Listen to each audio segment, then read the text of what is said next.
Boa tarde, meu caro colega. Meu nome é Letícia Miranda, eu sou advogada do escritório Fadu e Miranda e estou aqui para bater um papinho com você sobre os reflexos da Covid-19 naquele âmbito do direito que a gente tem um aprecinho, né, um carinho especial, no direito penal. Bom, como amante dessa matéria, eu não poderia deixar de trazer algo que se relacionasse a ela e a recomendação número 62, pela importância e pelo impacto, vale a pena ser vista aqui.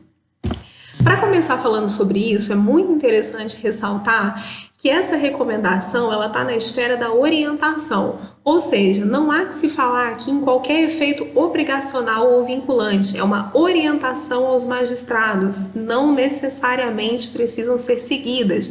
Isso é muito importante para a gente começar falando disso. Essa recomendação, como tudo que tem sido feito no direito, no mundo jurídico, no momento pandêmico, ela se pauta na questão justamente da vulnerabilidade da saúde pública. E aqui nós temos dois pontos bastante importantes que vêm lá dos considerandos. O grupo de risco, que está aí na tela para você ver, e também na recomendação, e a questão das unidades prisionais por si, ou seja, o ambiente físico onde os presos estão nesse momento. Então isso para a gente é importante, vale a pena ler com um pouquinho de calma lá. Gente, a recomendação, iniciando lá no artigo 2º, ela já trata sobre os atos infracionais. E o que ela direciona para a gente?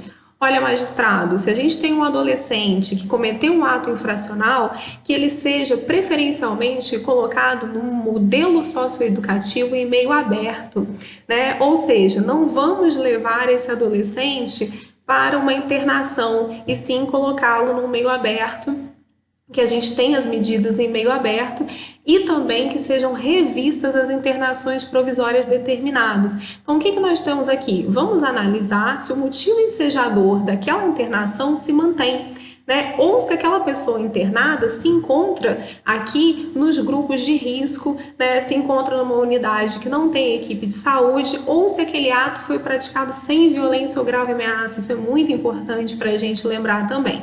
Aqui tratando, né, dos adolescentes. Bom, partindo para as prisões provisórias como um todo, o artigo 4 nos dá várias orientações. E ele se baseia lá no nosso artigo 316 do Código de Processo Civil, fazendo menção, destacando, priorizando a questão das mulheres gestantes, das mães ou responsáveis por crianças de até 12 anos, e aqui vale só a pena um destaquezinho, né? Ali a gente vai perceber que tem mães ou pessoas responsáveis, né, por crianças de até 12 anos ou pessoas com deficiência, ou seja, o que nós temos aqui? Critérios alternativos, não há acumulação. E quando a gente fala de mães ou responsável, aqui pode ser o pai, pode ser o tio, pode ser a avó, tá? E quando a gente fala também de pessoa com deficiência, a gente deixa de se ater ao critério etário, tá bom? Basta a comprovação da deficiência. Na linha B, a gente tem a questão da unidade prisional em si e também tem um ou aqui interessante que vale a pena ser visto porque é relevante para a gente. Então, se há ausência de profissional de saúde, se a própria localidade favorece o contágio, então aqui tem mais um critério alternativo que vale a pena ser visto, está lá no artigo 4º, inciso 1º, a linha B da recomendação. Para fechar esse artigo, a gente tem a linha C, que trata das prisões preventivas que excederam 90 dias. Então, se eu tenho alguém acautelado preventivamente há mais de 90 dias, essa prisão precisa ser revista, né? Inclusive já existe essa mesma previsão lá no pacote anticrime. E aí a gente tem também uma menção que nós já vimos antes, que é a ausência de violência ou grave ameaça. Então tem uns requisitos aí muito bacanas, facilmente aplicáveis em muitos casos. Como que a gente vai embasar isso aqui na nossa legislação já existente? Porque a recomendação ela está pautada no momento pandêmico, mas ela se direciona para um Código de Processo Penal já existente. E aí a gente vai lá para o artigo 316, que é aquele que trata da revogação das medidas preventivas, e se direciona para o parágrafo único, que também menciona aquele prazo de 90 dias. Ou seja, se essa prisão excedeu 90 dias, não foi revista, não há uma decisão fundamentada que a mantenha, ela pode se tornar ilegal. Então, casa perfeitamente com a recomendação e é o momento ideal para que a gente reveja muitas dessas prisões. O artigo 317 trata da prisão domiciliar, que é um mecanismo também, uma ferramenta muito importante para o Poder Judiciário, muito importante para o indivíduo, e que também vale a pena ser explorada nesse momento. Eu tenho um preso que eu posso retirar da unidade prisional e manter sob tutela estatal, desde que ele esteja no seu domicílio. O artigo 319, tudo aqui no Código de Processo Penal, trata de uma medida muito interessante, são as cautelares diversas da prisão, ou seja, como manter esse indivíduo respondendo ao Estado sob tutela do Judiciário, mas fora da unidade prisional. Aqui vale a pena destacar, dentre os vários incisos lá que você vai ver, vale a pena destacar o que a gente tem visto muito corriqueiramente, que é a utilização da famosa tornozeleira eletrônica. É um meio também muito fácil de manter o indivíduo monitorado, desde que o seu estado disponha desse equipamento. Há algum tempo atrás ele andou em falta em determinados estados. Se o seu estado possui esse equipamento, uma ferramenta ótima para ser aplicada nesse momento, com o embasamento jurídico lá do nosso artigo 319. Seguindo aqui, tudo aquilo que a gente pretende analisar sobre a recomendação, o artigo 4º, lá no inciso 2, vai fazer menção às apresentações em juízo.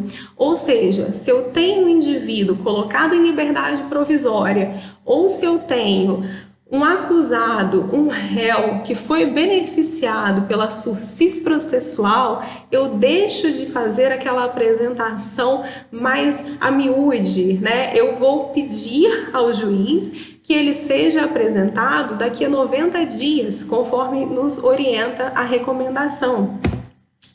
Seguindo, progressão de regime e saída antecipada. O artigo 5º também prevê essa possibilidade. Lá no inciso 1º, ele trata da possibilidade do réu ser retirado do regime fechado para o regime semiaberto e nos orienta a utilização da súmula 56 do STF, que é uma súmula que talvez nem caiba como uma luva aqui nesse momento, mas já que a recomendação nos traz, que façamos uso dela. Isso também é bastante interessante e cabe lembrar aqui uma questão. Se a gente tem uma saída antecipada que já se aproxima da data, é mais fácil de ser conseguida, né? De ser pleiteada e alcançarmos êxito aí nesse pedido. Mas o momento é ideal para que seja feito o pedido como um todo. Gente, tratando aqui do artigo 6º, a gente tem uma recomendação direcionada aos juízes cíveis, né, que encaminha a questão da prisão civil por débito de alimentos, ou seja, aquela pessoa que no momento está em dívida com o seu alimentando e cuja prisão pode ser determinada, que seja determinada de forma domiciliar, que esse preso não passe, que esse futuro preso não passe pela unidade prisional. Essa aqui também é bastante interessante, bem viável também para o momento. Alguns outros aspectos que valem a pena trazer são as audiências, por exemplo. O artigo 7º traz para a gente as orientações acerca dos réus presos e soltos. Se você tem um réu solto, qual é a ideia que se faça? Que essa audiência seja redesignada, né? Também para daqui 90 dias, a partir de 90 dias, conforme todos os prazos da recomendação. E se o seu réu está preso, que seja realizada uma audiência por videoconferência, para que o decurso do prazo não traga prejuízo ao julgamento dessa pessoa que já está acautelada numa unidade prisional. O artigo 8º, ainda conversando com a gente sobre audiências, vai nos orientar sobre a audiência de custódia. E o que ele traz para a gente? Que elas não sejam realizadas, tudo com base no prazo de 90 dias. E aí, como vai ser analisada se existe uma nulidade naquela prisão, se existe uma ilegalidade?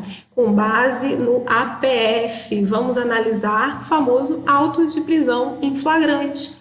E com base em que o CNJ faz essa recomendação? No nosso próprio Código de Processo Penal, artigo 310, parágrafos 3º e 4º, que vão dizer para a gente o seguinte: se houver motivo idôneo para que essa audiência não seja realizada, então não há que se falar em nulidade. A gente acredita que o momento pandêmico é bastante idôneo. Aqui cada caso é um caso, futuramente, se vai poder ser alegado uma nulidade, se isso vai ser usado em favor do réu de alguma forma, nós ainda não sabemos. Mas para esse momento, elas podem ser suspensas, conforme orientação. Bom, a gente tem aqui no artigo 11 a questão do plano de contingência a ser adotado pelas unidades prisionais sobre o ingresso de pessoas, né? Sobre o ingresso de familiares, defensores, advogados, e eu vou me ater aqui ao inciso 2, que é o que trata da notificação ao defensor sobre a alteração no ingresso na unidade prisional. Ou seja, se eu preciso conversar com o meu cliente, se eu preciso falar com ele, existe a possibilidade de que eu faça esse requerimento. A gente tem lá a portaria número 5 do DEPEN, que já nos orienta a forma como isso vai ser feito. Está suspenso os atendimentos aos advogados por 30 dias, salvo em decorrência de necessidades urgentes ou prazos processuais não suspensos. Então, o que a gente tem aqui? Se eu preciso me entrevistar com o meu cliente e aquilo é urgente, essa visitação minha não pode ser cerceada. Se eu preciso da assinatura dele, eu preciso ingressar, eu posso fazer esse pedido, eu vou deixar de ter esse acesso livre, mas eu não vou ter esse acesso negado por completo. E também existe a possibilidade de eu não precisar de uma assinatura do meu cliente, mas eu preciso conversar com ele. Então, que seja viabilizado ao advogado, uma videoconferência, um contato telefônico, tudo isso consta na orientação do CNJ. Por quê? Porque a Constituição Federal, lá no artigo 136, parágrafo 3º, que é quando a gente conversa sobre o estado de sítio, ela traz que é vedado a incomunicabilidade do preso. Então, o que nós temos? Se o estado de sítio, muito mais gravoso do que um momento pandêmico, eu posso conversar com o meu cliente, então não poderia ser diferente no momento atual. A gente tem também a Lei de Execuções Penais, que é a nossa famosa LEP, lá no artigo 41, ela elenca os direitos do preso e um deles é estar com seu advogado. O Estatuto da OAB, no artigo 7º, confere ao advogado a possibilidade de estar com seu cliente em unidade prisional. Então, uma vedação completa não pode ser feita, tá? Mas as orientações são essas. Gente, para fechar aqui a questão de tudo que a gente viu na recomendação, o que é importante? Como que eu vou fundamentar isso que eu estou pedindo? Se a recomendação não é vinculante, se ela não obriga o magistrado, eu vou usar o que para convencê-lo? Eu vou usar a própria recomendação. Eu vou partir dela, porque ela tem muitas orientações importantes, desde os considerandos até os artigos finais, e vou fazer menção ao momento. Vou usar notícia, vou usar jornal, vou usar gráfico, vou usar dados verídicos, dados confiáveis, responsáveis, mas é isso que eu vou usar para embasar. Agora, a gente tem uma questão muito importante que vai caber aqui nessa situação agora, que é a questão jurisprudencial. Quando a gente trata de fundamentar alguma coisa, a jurisprudência é uma fonte muito relevante para a gente. E o que a gente tem aqui? Recentemente, por exemplo, a gente tem alguns casos célebres de soltura em razão da pandemia de coronavírus. Recentemente, a gente teve a saída do Eduardo Cunha. Ontem à noite, nós tivemos a notícia da saída do ex-médico Roger Abdelmaci. Ou seja, se existem motivos, se existem precedentes, eu posso utilizar.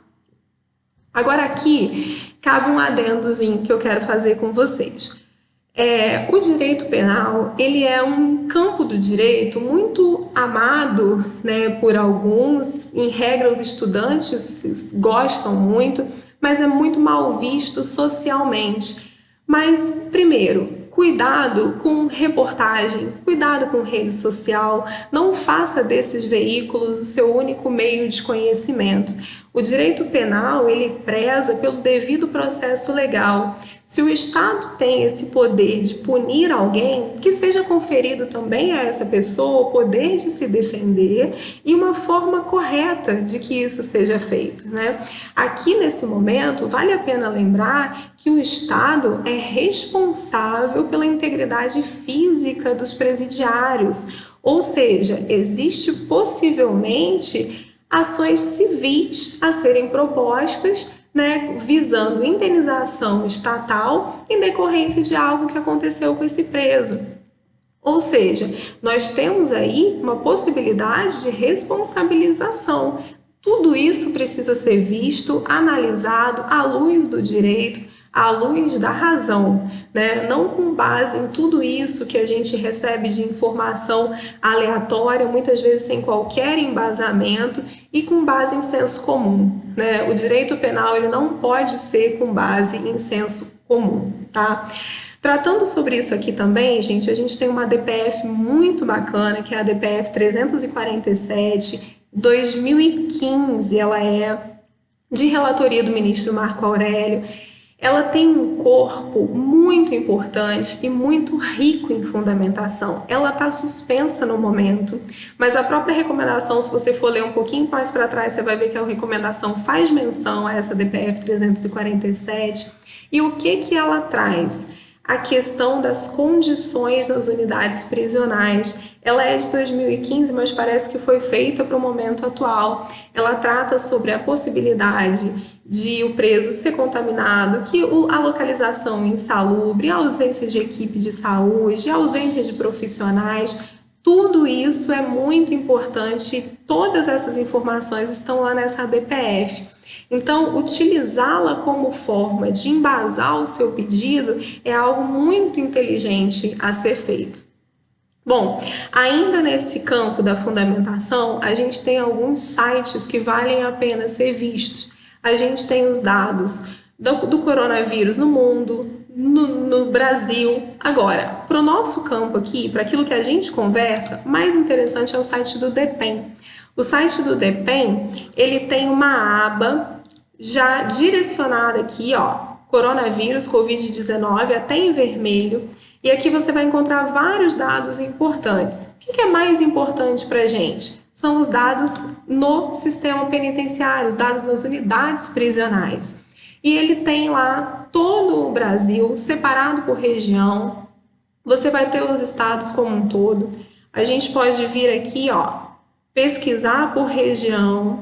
Eu não sei dizer para vocês o quão atualizado o site está, mas vale muito a pena se valer dessa ferramenta, uma ferramenta muito inteligente para o momento que a gente está vivendo e para a questão para a questão prisional, né?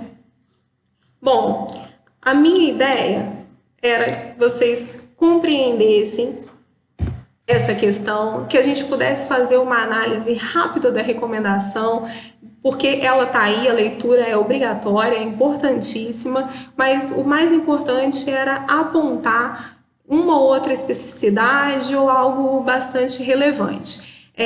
Eu espero que vocês tenham compreendido que não era a minha ideia valorar qualquer questão aqui, não era a minha ideia dizer se é correto colocar todo mundo na rua ou manter todo mundo preso. A ideia era que a gente compreendesse o momento, compreendesse as possíveis consequências do colocar na rua ou do não colocar na rua, de saber que houve essa inversão da lógica do processo penal e que tenha sido útil para você. Bom, foi um prazer, obrigada por ter ficado esses minutinhos comigo. Se foi útil para você, meu trabalho está concluído. Um grande abraço, até a próxima.